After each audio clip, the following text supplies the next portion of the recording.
Alors que 70 Vosgiens sont actuellement dans le Vaucluse ou en Indre-et-Loire, eux viennent des Bouches-du-Rhône, de Loire-Atlantique ou encore de Vendée. Depuis dimanche, sur les hauteurs de Plainfin, 92 jeunes volontaires participent à cette première session 2023 du Service national universel, le SNU, dispositif national en place depuis 2019 autour de la citoyenneté, de l'engagement et de la cohésion sociale. J'aime beaucoup les valeurs républicaines et parce que j'aimerais partir dans l'armée, plus la marine du coup.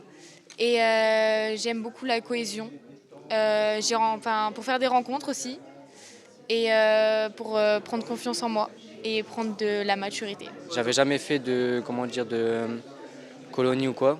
C'est la première fois que je fais un truc comme ça et franchement je trouve ça super. Là on voit par exemple comment dépenser, comment gérer son argent. On a fait par exemple une épreuve de sport. On va faire un concours d'éloquence pour apprendre à bien parler.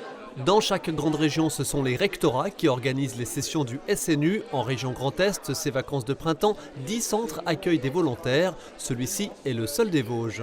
Ils apportent avec eux leur histoire, leur patrimoine local, comme ils sont excentrés de leur département. C'est des jeunes qui en veulent et qui sont vraiment intéressés dans l'échange, très pertinents des fois sur leurs questionnements. Ce sont des temps de découverte que l'on propose et qui permettent à des jeunes, peut-être, on peut l'espérer, de se projeter aussi sur des avenirs professionnels. Il y a des temps, bien évidemment, dédiés à la question de l'engagement. Par cohésion, c'est aussi la question du vivre ensemble qui est questionnée à l'échelle nationale et via ces séjours de cohésion.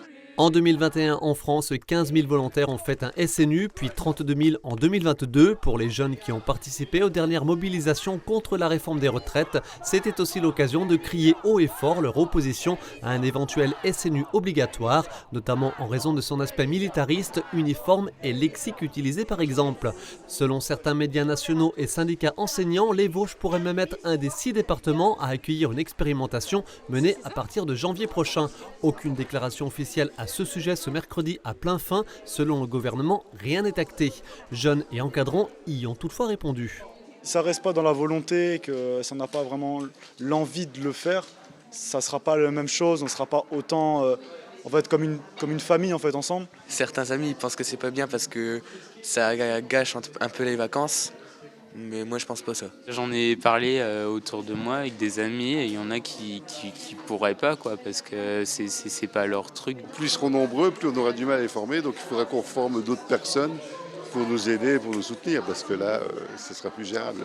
Ce mercredi à Plainfin était également au programme une randonnée en forêt encadrée par des agents ONF. En 2018, Emmanuel Macron avait présenté le service national universel comme, je cite, la grande réforme de société du quinquennat. Fin de citation. SNU obligatoire ou volontaire, sur le temps scolaire ou hors temps scolaire, moyen pour le dispenser chaque année à quelques 800 000 jeunes. Des arbitrages lourds et nombreux restent donc à prendre.